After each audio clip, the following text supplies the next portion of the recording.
ਵਾਹਿਗੁਰੂ ਜੀ ਕਾ ਖਾਲਸਾ ਵਾਹਿਗੁਰੂ ਜੀ ਕੀ ਫਤਿਹ। ਤੁਸੀਂ ਸੁਣ ਰਹੇ ਹੋ YouTube ਚੈਨਲ ਅਕਾਲ ਆਡੀਓ ਬੁੱਕਸ। ਮੈਂ ਸੰਦੀਪ ਸਿੰਘ ਲੈ ਕੇ ਹਾਜ਼ਰ ਹਾਂ ਲੇਖਕ ਸਰਦਾਰ ਕਪੂਰ ਸਿੰਘ ਜੀ ਦੀ ਲਿਖੀ ਹੋਈ ਕਿਤਾਬ ਰਾਜ ਕਰੇਗਾ ਖਾਲਸਾ ਤੇ ਹੋਰ ਨਿਬੰਧ। ਅੱਜ ਕਰਾਂਗੇ ਤੀਸਰੇ ਅਧਿਆਇ ਦੀ ਸ਼ੁਰੂਆਤ, ਜਿਸ ਦਾ ਨਾਮ ਹੈ ਗੁਰੂ ਨਾਨਕ ਦੇ ਸਮੇਂ ਦੀ ਸਮੱਸਿਆ।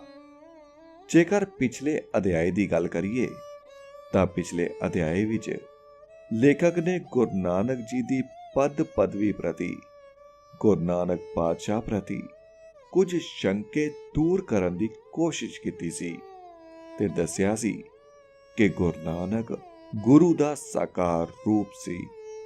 ਤੇ ਹੁਣ ਸ਼ੁਰੂਆਤ ਕਰਦੇ ਹਾਂ ਤੀਜਾ ਅਧਿਆਇ, ਗੁਰੂ ਨਾਨਕ ਦੇ ਸਮੇਂ ਦੀ ਸਮੱਸਿਆ। ਵੈਦਿਕ ਯੱਗ ਪ੍ਰਾਰੰਭ ਕਰਦੇ ਸਮੇਂ ਵੱਡੇ ਦੇਵਤਿਆਂ ਨੂੰ ਆਹੂਤੀਆਂ ਦਿੱਤੀਆਂ ਜਾਂਦੀਆਂ ਹਨ, ਪਰ ਇੰਦਰ ਜੋ ਕਿ ਰਿਗਵੇਦ ਦਾ ਪ੍ਰਮੁੱਖ ਦੇਵਤਾ ਹੈ, ਉਸ ਨੂੰ ਪਹਿਲੀ ਆਹੂਤੀ ਨਹੀਂ ਪਾਈ ਜਾਂਦੀ, ਪਰ ਪਿੱਛੋਂ ਪਾ ਦਿੱਤੀ ਜਾਂਦੀ ਹੈ।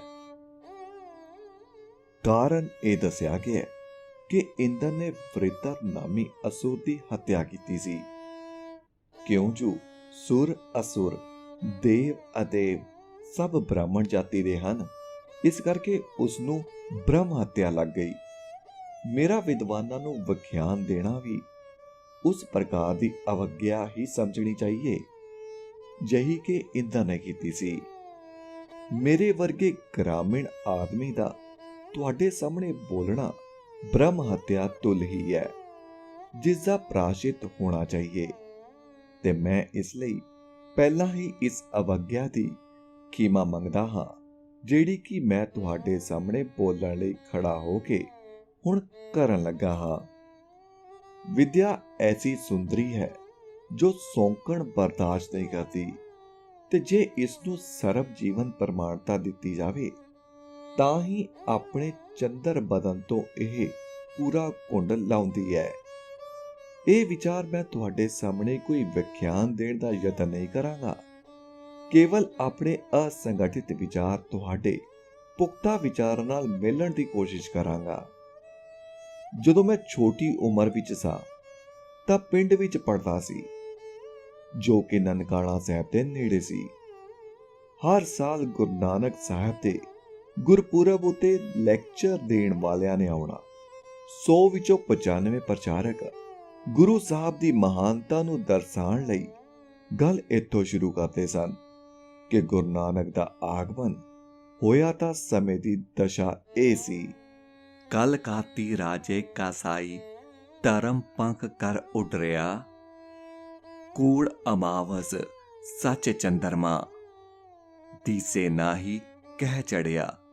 ਵਾਰ ਮਾਝ ਮਹੱਲਾ ਪਹਿਲਾ ਪੰਨਾ 145। ਮੈਂ ਕਾਲਜ ਚਲਾ ਗਿਆ, ਯੂਨੀਵਰਸਿਟੀ ਚਲਾ ਗਿਆ, ਪਰ ਇਹ ਆਵਾਜ਼ ਉਸੇ ਤਰ੍ਹਾਂ ਕੰਨਾਂ ਵਿੱਚ ਪੈਂਦੀ ਰਹੀ। ਮੇਰੇ ਮਨ ਵਿੱਚ ਵਿਚਾਰ ਪੈਦਾ ਹੋਇਆ ਕਿ ਕੀ ਇਹ ਦਸ਼ਾ ਜੋ ਇਸ ਸ਼ਬਦ ਵਿੱਚ ਗੁਰੂ ਨਾਨਕ ਸਾਹਿਬ ਨੇ ਬਿਆਨ ਕੀਤੀ ਹੈ ਸੱਚ ਹੈ ਜਾਂ ਕੇਵਲ ਕਹਿਣ ਦਾ ਅਲੰਕਾਰਿਕ ਤਰੀਕਾ ਹੈ। ਤੇ ਗੁਰੂ ਸਾਹਿਬ ਨੇ ਗੱਲ ਵਧਾ ਕੇ ਸ਼ਾਇਰਾਨਾ ਅਤਕਥਨ ਦੇ ਰੂਪ ਵਿੱਚ ਕੀਤੀ ਹੈ। ਇਹ ਵਿਚਾਰ ਮੇਰੇ ਮਨ ਵਿੱਚ ਚੱਲਦੇ ਰਹੇ ਹਨ। ਮੈਂ ਸੰਨ 1931 ਵਿੱਚ ਆਪਣੀ ਪੜ੍ਹਾਈ ਲਈ ਕੈਂਬਰਿਜ ਪਹੁੰਚਿਆ। ਉੱਥੋਂ ਲੰਡਨ ਵਿੱਚ ਬ੍ਰਿਟਿਸ਼ ਮਿਊਜ਼ੀਅਮ ਦੇਖਣ ਲਈ ਆਉਂਦਾ ਅਤੇ ਉੱਥੋਂ ਦੀਆਂ ਚੀਜ਼ਾਂ ਦੇਖ ਕੇ ਹੈਰਾਨ ਹੁੰਦਾ। ਜਦੋਂ ਮੈਂ ਉੱਥੇ ਮਿਸਰ ਦੀਆਂ ਮਮੀਆਂ ਪਈਆਂ ਦੇਖੀਆਂ ਤਾਂ ਬਹੁਤ ਅਚਰਜ ਵਿੱਚ ਕਾਫੀ ਅਰਸਾ ਉਹਨਾਂ ਸਾਹਮਣੇ ਖੜਾ ਰਹਿੰਦਾ। ਮੇਰੇ ਮਨ ਵਿੱਚ ਵਿਚਾਰ ਪੈਦਾ ਹੋਇਆ ਕਿ ਇਹ ਮਮੀਆਂ ਕਿਉਂ ਸੁਰੱਖਿਅਤ ਕੀਤੀਆਂ ਗਈਆਂ ਹਨ, ਮਿਸਰ ਦਾ ਪੁਰਾਤਨ ਵਿਚਾਰ ਇਹਨਾਂ ਬਾਰੇ ਕੀ ਹੈ ਆਦਿ। ਇਸ ਲਈ ਦੇਸ਼ ਵਾਪਿਸ ਆਉਣ ਤੇ ਮਿਸਰ ਦੀ ਤਾਰੀਖ ਬਾਰੇ ਕਿਤਾਬਾਂ ਲੱਭ ਕੇ ਪੜ੍ਹੀਆਂ ਅਤੇ ਪੋਪਰਜ਼ ਸਰਕੰਡੇ ਘਾਹ ਤੋਂ ਬਣਾਏ ਹੋਏ ਪ੍ਰਾਚੀਨ ਮਿਸਰੀ ਲੇਖ ਪੱਤਰ ਵੀ ਪੜ੍ਹੇ, ਜੋ ਮਿਸਰ ਦੀ ਸੱਭਿਅਤਾ ਦਾ ਪਤਾ ਦਿੰਦੇ ਹਨ। ਇਹਨਾਂ ਲਿਖਤਾਂ ਵਿੱਚ ਇੱਕ ਚਿੱਠੀ 3300 ਵਰੇ ਈਸਵੀ ਸੰਮਤ ਤੋਂ ਪਹਿਲਾਂ ਦੀ ਪੁਰਾਣੀ ਸੀ, ਉਹ ਵੀ ਮੈਂ ਪੜ੍ਹੀ। ਇਸ ਵਿੱਚ ਲਿਖਣ ਵਾਲਾ ਆਪਣੇ ਸਮੇਂ ਦੇ ਹਾਲਾਤ ਬਾਰੇ ਲਿਖ ਰਿਹਾ ਸੀ ਕਿ ਰਾਜੇ ਕਸਾਈ ਹੋ ਗਏ ਹਨ ਜੋ ਛੁਰੀ ਨਾਲ ਪ੍ਰਜਾ ਨੂੰ ਕੋ ਰਹੇ ਹਨ। ਅਸਲ ਲਿਖਤ ਦਾ ਅੰਗਰੇਜ਼ੀ ਭਾਵ ਕੁਝ ਇਉਂ ਹੈ: Blackness has descended on human hearts. Kings' minions are like butchers. Friends are treacherous. Son is disobedient and the wife disloyal. ਇਹ ਲਫ਼ਜ਼ ਮੈਨੂੰ ਜਾਣੇ ਪਛਾਣੇ ਲੱਗੇ। ਮੈਨੂੰ ਫਿਰ ਗੁਰੂ ਨਾਨਕ ਸਾਹਿਬ ਦਾ ਵਾਕ ਚੇਤੇ ਆਇਆ, ਕਲ ਕਾਤੀ ਰਾਜੇ ਕਾਸਾਈ। ਮੈਨੂੰ ਖਿਆਲ ਆਇਆ ਕਿ ਅੱਜ ਤੋਂ 5000 ਸਾਲ ਪਹਿਲਾਂ ਵੀ ਇਹੋ ਜਿਹੀ ਹਾਲਤ ਹੀ ਹੋਵੇਗੀ, ਜਾਂ ਫਿਰ ਇਹ ਐਵੇਂ ਇੱਕ ਗੱਲ ਕਰਨ ਦਾ ਢੰਗ ਹੈ। ਮੈਂ ਬਾਰ-ਬਾਰ ਸੋਚਦਾ ਸੀ ਕਿ ਗੁਰੂ ਨਾਨਕ ਸਾਹਿਬ ਦੇ ਬਚਨਾਂ ਨੂੰ ਕਿੱਥੋਂ ਤੱਕ ਯਥਾਰਥਕ ਸਮਝਿਆ ਜਾਵੇ। ਇਸ ਖਾਤਰ ਮੈਂ ਭਾਰਤ ਦਾ ਇਤਿਹਾਸ ਪੜ੍ਹਨਾ ਸ਼ੁਰੂ ਕੀਤਾ। ਤਦ ਮੈਨੂੰ ਨਿਸ਼ਚਾ ਹੋ ਗਿਆ ਕਿ ਗੁਰੂ ਨਾਨਕ ਸਾਹਿਬ ਦੇ ਇਹ ਬਚਨ ਕੇਵਲ ਕਾਵਿ ਸ਼ੈਲੀ ਜਾਂ ਅਤਕਥਨੀ ਨਹੀਂ ਹਨ, ਜਾਂ ਕੇਵਲ ਲਿਖਣ ਦਾ ਢੰਗ ਨਹੀਂ, ਸਗੋਂ ਬਿਲਕੁਲ ਸੱਚੀਆਂ ਗੱਲਾਂ ਹਨ। ਜੋ ਕੁਝ ਉਹਨਾਂ ਆਖਿਆ ਹੈ ਉਹ ਉਸ ਵਕਤ ਦੇ ਭਾਰਤੀ ਸਮਾਜ ਦੀ ਹੂ-ਬਹੂ ਤਸਵੀਰ ਹੈ। ਇਸ ਦੀ ਪ੍ਰੋੜਤਾ ਵਜੋਂ ਜੋ ਕੁਝ ਇਤਿਹਾਸ ਵਿੱਚੋਂ ਪੜ੍ਹਿਆ, ਉਸਦਾ ਸਾਰਾਂਸ਼ ਤੁਹਾਡੇ ਸਾਹਮਣੇ ਵਿਚਾਰ ਵਟਾਂਦਰੇ ਲਈ ਪੇਸ਼ ਕਰਦਾ ਹਾਂ। ਇਸ ਗੱਲ ਉੱਤੇ ਤਾਂ ਸਹਿਮਤੀ ਹੈ ਕਿ ਪ੍ਰਾਚੀਨ ਭਾਰਤ ਦਾ ਸ਼ੁੱਧ ਤੇ ਸੰਪੂਰਨ ਇਤਿਹਾਸ ਨਹੀਂ ਮਿਲਦਾ। ਜਿਵੇਂ ਅੰਨੇ ਖੂਹ ਵਿੱਚ ਟਾਰਚ ਮਾਰ ਕੇ ਦੇਖੀਏ, ਕੁਝ ਨਾ ਕੁਝ ਪਤਾ ਲੱਗ ਜਾਂਦਾ ਹੈ। ਇਸੇ ਤਰ੍ਹਾਂ ਦੀਰਘ ਖੋਜ ਦੀ ਰੋਸ਼ਨੀ ਦੁਆਰਾ ਕਈ ਗੱਲਾਂ ਦਾ ਥੋਂ ਪਤਾ ਲੱਗਦਾ ਹੈ।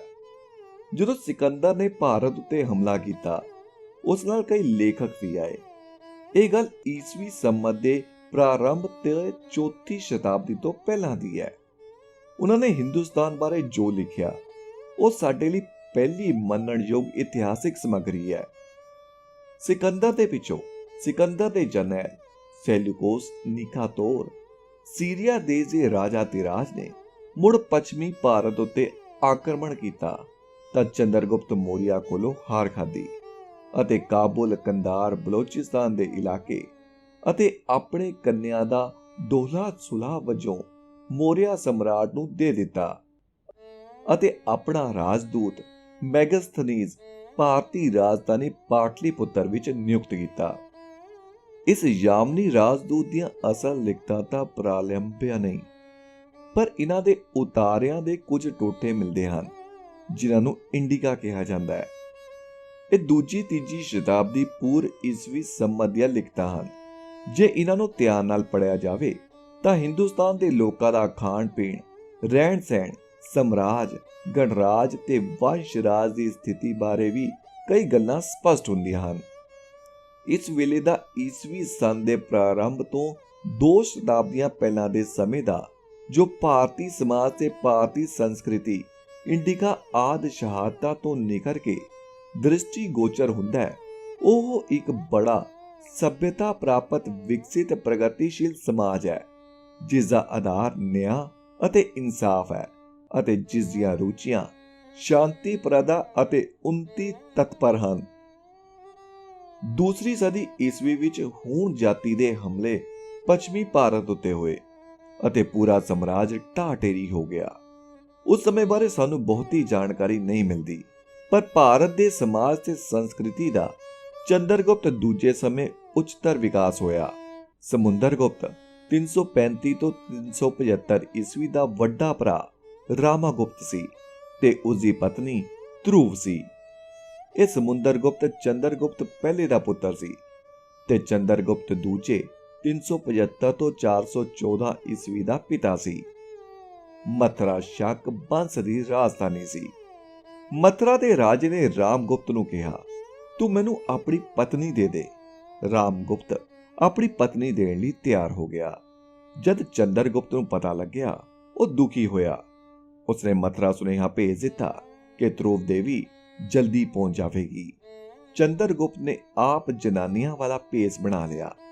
ਕਾਫੀ ਲੜਕੀਆਂ ਅਤੇ ਫੌਜ ਲੈ ਕੇ ਸ਼ਕ ਰਾਜ ਦੀ ਰਾਜਧਾਨੀ ਪਹੁੰਚ ਗਿਆ। ਜਦੋਂ ਮਥੁਰਾ ਪਹੁੰਚਿਆ ਤਾਂ ਉਹ ਅੱਗੋਂ ਰਾਜਾ ਲੈਣ ਲਈ ਆਇਆ। ਚੰਦਰਗੁਪਤ ਜੋ ਕਿ ਜਨਾਨਾ ਭੇਸ ਵਿੱਚ ਸੀ, ਉਸਨੇ ਸ਼ਕ ਰਾਜੇ ਨੂੰ ਛੁਰਾ ਮਾਰ ਕੇ ਮਾਰ ਦਿੱਤਾ ਅਤੇ ਬਾਅਦ ਵਿੱਚ ਆਪਣੇ ਭਰਾ ਨੂੰ ਵੀ ਰਾਜ ਸਿੰਘਾਸਨ ਦੇ ਯੋਗ ਨਾ ਸਮਝ ਕੇ ਮਾਰ ਦਿੱਤਾ ਅਤੇ ਆਪ ਧਰੁਵ ਦੇਵੀ ਨਾਲ ਵਿਆਹ ਕਰ ਲਿਆ। ਮਗਰੋਂ ਜਾਇਸੀ ਰਚਿਤ ਪਦਮਾਵਤ ਦੀ ਕਥਾ ਵਿੱਚ ਪਦਮਨੀ ਅਤੇ ਅਲਾਉਦੀਨ ਦਾ ਵੀ ਕਿੱਸਾ ਇਵੇਂ ਹੀ ਬਿਆਨ ਕੀਤਾ ਗਿਆ ਹੈ। ਹੋ ਸਕਦਾ ਹੈ ਇਸੇ ਘਟਨਾ ਦਾ ਹੀ ਸਾਹਿਤਕ ਪ੍ਰਤੀਬਿੰਬ ਹੋਵੇ ਜਾਂ ਇਉਂ ਵਾਪਰੀ ਹੀ ਹੋਵੇ।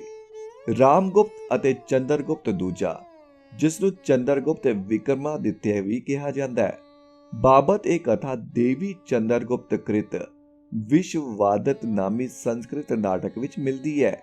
ਬਾਣ ਭੱਟ ਦੇ ਰਚਿਤ ਗ੍ਰੰਥ ਹਰਸ਼ ਚਰਿਤਰ ਵਿੱਚ ਵੀ ਇਸੇ ਕਥਾ ਦੀ ਪ੍ਰੋੜਤਾ ਕੀਤੀ ਗਈ ਹੈ ਕਿ ਕਿਵੇਂ ਰਾਮਗੁਪਤ ਮਥੁਰਾ ਦੇ ਸ਼ਕ ਨਰੇਸ਼ ਕੋਲ ਯੁੱਧ ਵਿੱਚ ਹਾਰ ਗਿਆ ਅਤੇ ਆਪਣੀ ਮਹਾਰਾਣੀ ਧਰੁਵ ਦੇਵੀ ਨੂੰ ਸ਼ਕ ਨਰੇਸ਼ ਦੇ ਹਵਾਲੇ ਕਰਨਾ ਮੰਨ ਗਿਆ।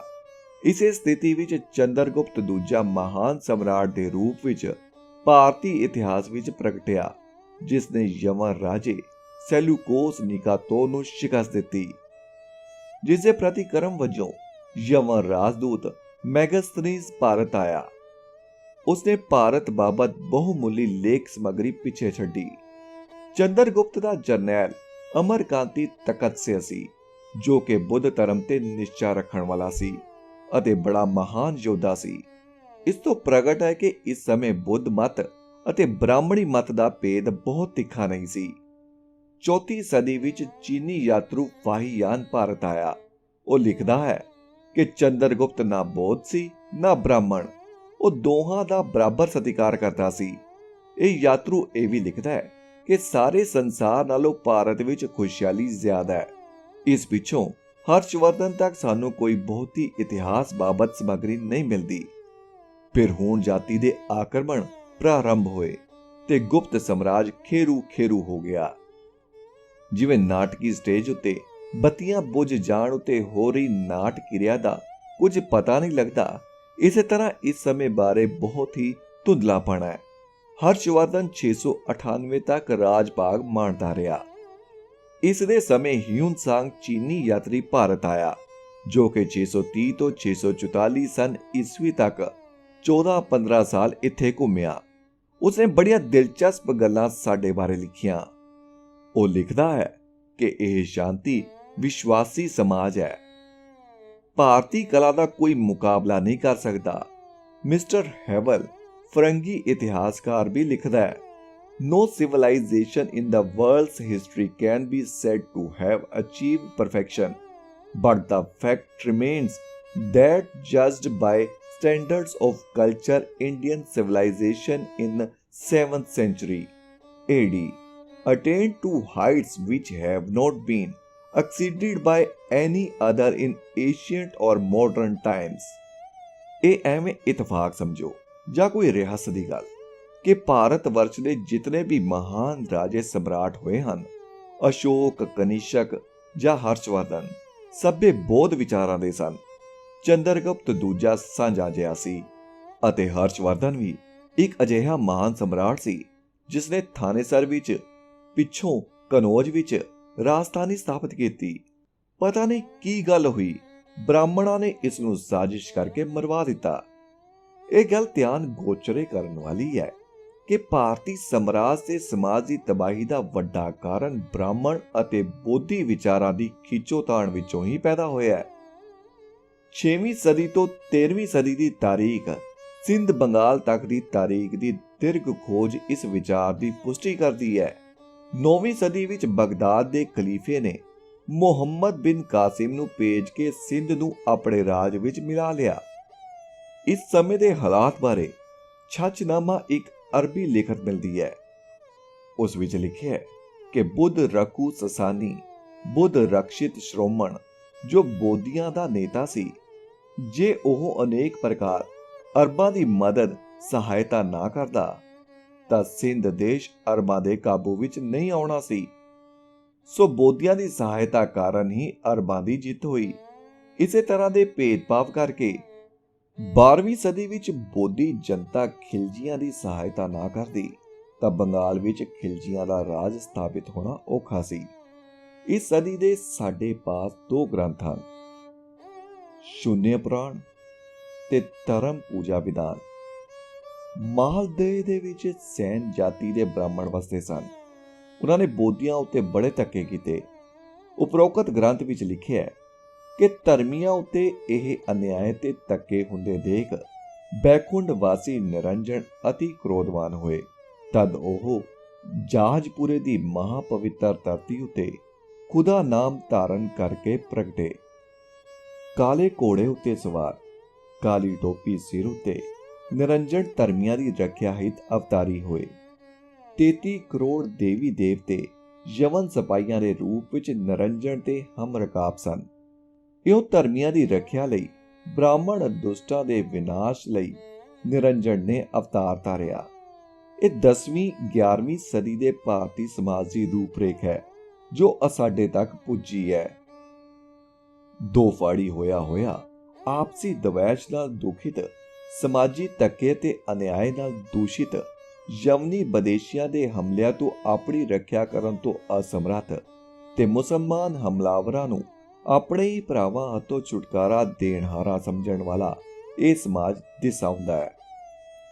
10ਵੀਂ ਸਦੀ ਦਾ ਸੰਸਕ੍ਰਿਤਿਕ ਗ੍ਰੰਥ ਕਲਣ ਲਿਖਤ ਰਾਜ ਤਰੰਗਣੀ ਹੈ। ਇਸ ਵਿੱਚ ਕਸ਼ਮੀਰ ਦਾ ਇਤਿਹਾਸ ਅੰਕਿਤ ਹੈ। ਇਹ ਗ੍ਰੰਥ ਉਸ ਸਮੇਂ ਦਾ ਦਰਪਣ ਹੈ ਜਿਸ ਤੋਂ ਉਦੋਂ ਦੀ ਵਰਤਮਾਨ ਸਮਾਜੀ ਅਵਸਥਾ ਦਾ ਪਤਾ ਲੱਗਦਾ ਹੈ। ਰਾਜ ਤਰੰਗਣੀ ਦਾ ਕਰਤਾ ਲਿਖਦਾ ਹੈ ਕਿ ਰਾਜ ਕਰਮਚਾਰੀ ਭ੍ਰਿਸ਼ਟ ਹੋਏ ਹਨ ਤੇ ਇਹ ਪ੍ਰਜਾ ਦਾ ਵਿਨਾਸ਼ ਕਰ ਰਹੇ ਹਨ। ਭਾਵ ਇਹ ਹੈ ਕਿ ਰਾਜ ਕਰਮਚਾਰੀ ਪ੍ਰਜਾ ਦਾ ਲਹੂ ਪੀਣੇ, ਨੀਚ ਕਰਮੀ, ਰੱਤ ਅਤੇ ਵੱਡੀ ਖੋਰ ਹਨ। ਕਵੀ ਕੇਸ਼ੋ ਮੋਂਦਰ ਦਾ ਕਲਾ ਵਿਕਾਸ ਵੀ ਇਸੇ ਸਮੇਂ ਦੀ ਰਚਨਾ ਹੈ। ਉਹ ਲਿਖਦਾ ਹੈ ਕਿ ਲੋਕਾਂ ਨੂੰ ਕਾਲ ਨਹੀਂ ਖਾ ਰਿਹਾ, ਰਾਜ ਕਰਮਚਾਰੀ ਹੀ ਖਾ ਰਹੇ ਹਨ। ਕੇਸ਼ੋ ਮਿੰਦਰਾ ਦੇ ਇਸ ਕਥਨ ਤੋਂ, ਜਿਸ ਵਿੱਚ 10ਵੀਂ ਸ਼ਤਾਬਦੀ ਦੇ ਰਾਜ ਸਮਾਜ ਦੀ ਤਸਵੀਰ ਉਕਰੀ ਹੋਈ ਹੈ ਕਿ ਗੁਰੂ ਨਾਨਕ ਦੇਵ ਦੇ 14ਵੀਂ ਸਦੀ ਦੇ ਰਾਜ ਸਮਾਜ ਬਾਬਤ ਕਹੇ ਹੋਏ ਬਚਨ ਇਨ ਬਿਨ ਸਿਮਰਤੀ ਵਿੱਚ ਨਹੀਂ ਆਉਂਦੇ। ਰਾਜੇਸ਼ੀ ਮੁਕੱਦਮ ਕੁੱਤੇ, ਜਾਏ ਜਗਾਇਨ ਬੈਠੇ ਸੁੱਤੇ। ਵਾਰ ਮਾਜ ਮਹੱਲਾ ਪਹਿਲਾ, ਪੰਨਾ 1288। ਇਹਨਾਂ ਕਥਨਾਂ ਤੋਂ ਸਪਸ਼ਟ ਹੈ ਕਿ ਸਨ ਈਸਵੀ ਦੇ ਪ੍ਰਾਰੰਭ ਤੋਂ 4 ਸਦੀਆਂ ਪਹਿਲਾਂ ਤੋਂ ਲੈ ਕੇ 6ਵੀਂ 7ਵੀਂ ਸਦੀ ਤੱਕ ਪੂਰਾ 1000 ਸਾਲ ਭਾਰਤੀ ਸਮਾਜ ਤੇ ਭਾਰਤੀ ਰਾਜ ਵਿਵਸਥਾ ਸਭ्य ਪ੍ਰਗਤੀਸ਼ੀਲ, ਸ਼ਾਂਤੀ ਪ੍ਰਯਾਣ, ਨਿਆਂ ਆਧਾਰਿਤ ਤੇ ਉન્નਤ ਵਿਵਸਥਾ ਲਗਭਗ ਰਹੀ। ਫਿਰ 8ਵੀਂ ਸਦੀ ਤੋਂ 11ਵੀਂ ਸਦੀ ਦੇ ਸਮੇਂ ਵਿੱਚ ਅਰਾਜਕਤਾ, ਪਤਨ, ਅਨਿਆਏ, ਆਪਸੀ ਧੱਕਾ ਤੇ ਦਵੈਸ਼ ਦਾ ਸ਼ਿਕਾਰ ਲੋਕ ਹੁੰਦੇ ਚਲੇ ਗਏ ਅਤੇ ਇਸ ਸਮੇਂ ਵਿੱਚ ਵਿਦੋਸ਼ੀ ਯਾਵਨੀ ਹਮਲਾਵਰਾਂ ਦੇ ਹਿੰਦੁਸਤਾਨ ਉੱਤੇ ਕਬਜ਼ੇ ਲਈ ਭੂਮਿਕਾ ਬੱਝੀ। ਇਸ ਸਮੇਂ ਹੀ 11ਵੀਂ ਸਦੀ ਦੇ ਪ੍ਰਾਰੰਭ ਦੇ ਵਿੱਚ ਭਾਰਤ ਉੱਤੇ ਤੁਰਕਾਂ ਨੇ ਤਿੱਖੇ ਹਮਲੇ ਕੀਤੇ। ਮਹਿਮੂਦ ਗਜਨਵੀ ਦੇ ਨਾਲ ਅਲ-ਬਰੂਨੀ ਨਾਂ ਦਾ ਇੱਕ ਵਿਦਵਾਨ ਆਇਆ ਜੋ ਕਾਫੀ ਸਮਾਂ ਇਸ ਦੇਸ਼ ਵਿੱਚ ਵਿਚਰਦਾ ਰਿਹਾ। ਇਸ ਸਮੇਂ ਹਿੰਦੁਸਤਾਨ ਬਾਰੇ ਕਿਤਾਬੁਲ ਹਿੰਦ ਨਾਮੀ ਪੁਸਤਕ ਲਿਖੀ ਹੈ। ਇਸ ਵਿੱਚ 11ਵੀਂ ਸਦੀ ਦੇ ਭਾਰਤ ਦੇ ਗਿਆਨ, ਸਾਹਿਤ, ਧਰਮਾਂ ਸੰਬੰਧੀ ਵੇਰਵੇ ਨਾਲ ਵਿਚਾਰ ਕੀਤੀ ਗਈ ਹੈ। ਇਹ ਲੇਖਕ ਧਰਮ ਤੇ ਦਰਸ਼ਨ ਦਾ ਚੰਗਾ ਵਿਦਵਾਨ ਸੀ ਤੇ ਇਸਨੇ ਬੜੀ ਡੂੰਗੀ ਖੋਜ ਪੜਤਾਲ ਬਾਅਦ ਆਪਣੀ ਰਾਏ ਦਿੱਤੀ ਹੈ। ਉਹ ਕਹਿੰਦਾ ਹੈ ਕਿ ਹਿੰਦੂਆਂ ਵਿੱਚ ਜਾਤ ਪਾਤ ਦਾ ਭੇਦ ਵਿਤਕਰਾ ਜ਼ੋਰਾਂ ਤੇ ਹੈ। ਦੂਜੀ ਗੱਲ ਉਹ ਕਹਿੰਦਾ ਹੈ ਕਿ ਬ੍ਰਾਹਮਣੀ ਧਰਮ ਦਾ ਸੰਬੰਧ ਬੁੱਧੀ ਅਤੇ ਦਿਮਾਗ ਨਾਲ ਹੈ, ਰੂਹ ਅਤੇ ਮਨ ਨਾਲ ਨਹੀਂ। ਅਲ-ਬਰੂਨੀ ਦੀ ਪੁਸਤਕ ਵਿੱਚ ਇੱਕ ਤੁਕ ਦਾ ਤਰਜਮਾ ਇਹ ਹੈ: On the whole, there is very little disputing about theological topics among themselves. At almost they fight with words, but they will never stake their soul or body or their property on the religious controversy. On the contrary, all their fanatism is directed against those who don't belong to them, against all foreigners.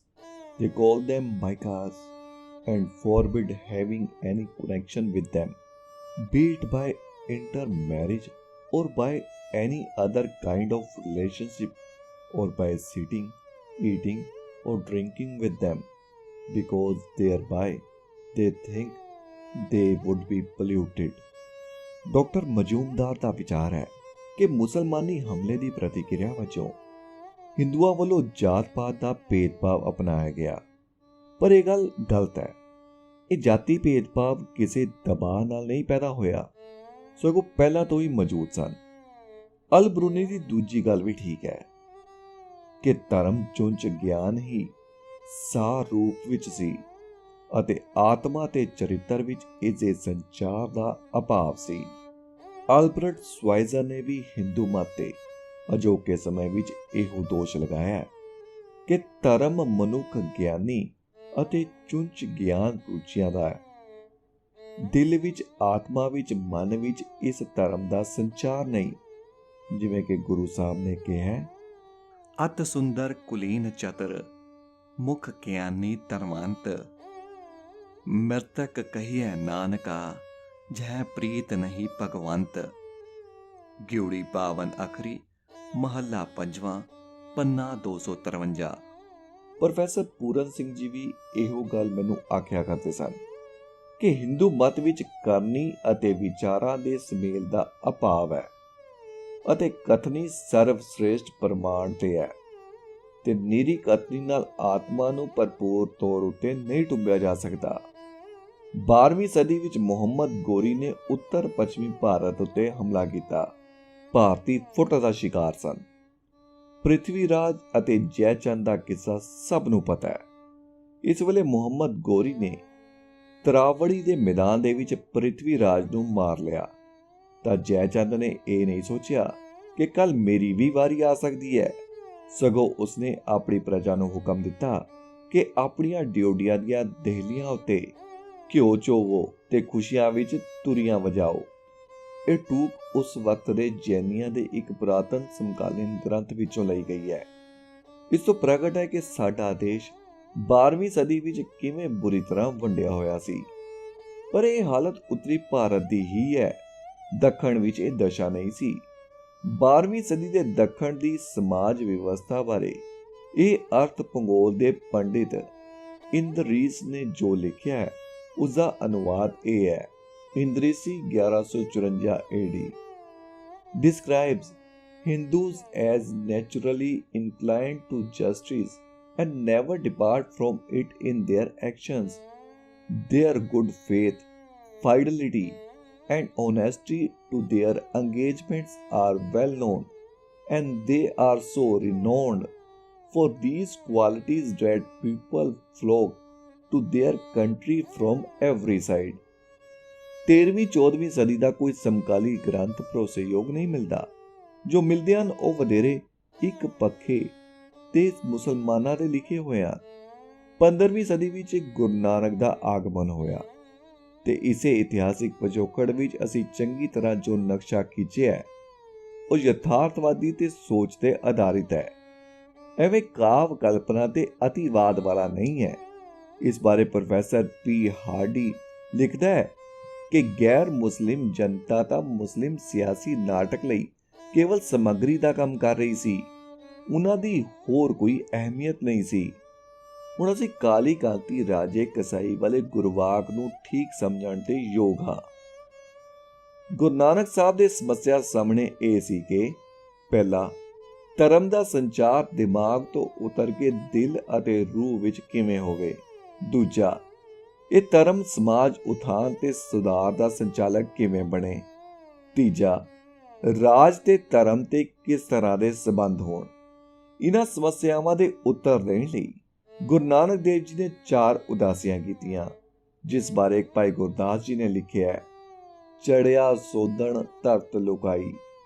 Akal channel ਦੇ YouTube channel ਅਕਾਲ audio books ਤੇ ਤੁਸੀਂ ਸੁਣ ਰਹੇ ਹੋ ਲੇਖਕ ਸਰਦਾਰ ਕਪੂਰ ਸਿੰਘ ਜੀ ਦੀ ਲਿਖੀ ਹੋਈ ਕਿਤਾਬ ਰਾਜ ਕਰੇਗਾ ਖਾਲਸਾ ਅਤੇ ਹੋਰ ਨਿਬੰਧ ਦਾ 3 ਅਧਿਆਇ, ਗੁਰੂ ਨਾਨਕ ਦੇ ਸਮੇਂ ਦੀ ਸਮੱਸਿਆ। ਇਸ ਅਧਿਆਇ ਦੇ ਵਿੱਚ ਇੰਨਾ ਹੀ। ਹੁਣ ਮੈਨੂੰ ਸੰਦੀਪ ਸਿੰਘ ਨੂੰ ਦਿਓ ਇਜਾਜ਼ਤ ਤੇ ਜਲਦੀ ਹੀ ਲੈ ਕੇ ਆਵਾਂਗਾ ਇਸ ਕਿਤਾਬ ਦਾ 4ਥਾ ਅਧਿਆਇ, ਜਿਸ ਦਾ ਨਾਮ ਹੈ ਮਾਰਟਨ ਲੂਥਰ ਤੇ ਗੁਰੂ ਨਾਨਕ। ਵਾਹਿਗੁਰੂ ਜੀ ਕਾ ਖਾਲਸਾ, ਵਾਹਿਗੁਰੂ ਜੀ ਕੀ ਫਤਿਹ।